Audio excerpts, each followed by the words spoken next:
or just something fun to do in between different exercises, or just a mobility day.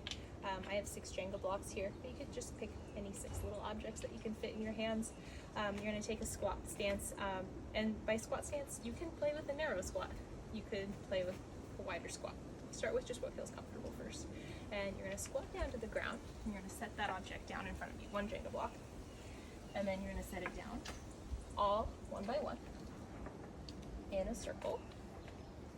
And you can pick that constraint of whether you want to keep your feet completely glued to the floor, including the heels. Once that's done, you're going to just repeat picking them up one at a time.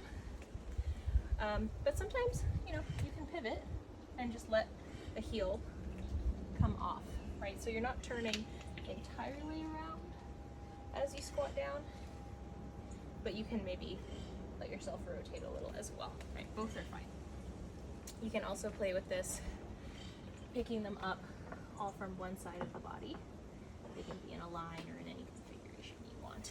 And then you're going to pick it up, set it down, until they're all over on the other side. You can experiment with what it's like to pick it up with the closer arm or with the further arm, right?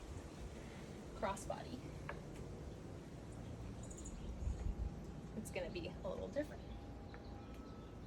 You can also do this in a tall kneeling position, right? There's a bunch of objects there. You're on your knees, and you're just gonna, don't overthink it. You might even play with getting them really far away from you. You don't have to make it robotic. That was kind of robotic, what I just did. But you're just completing a task, okay? Maybe you're like, okay, I want to come up each time, and then hinge and set it down. So those are 3 options, but you can experiment. You can make it even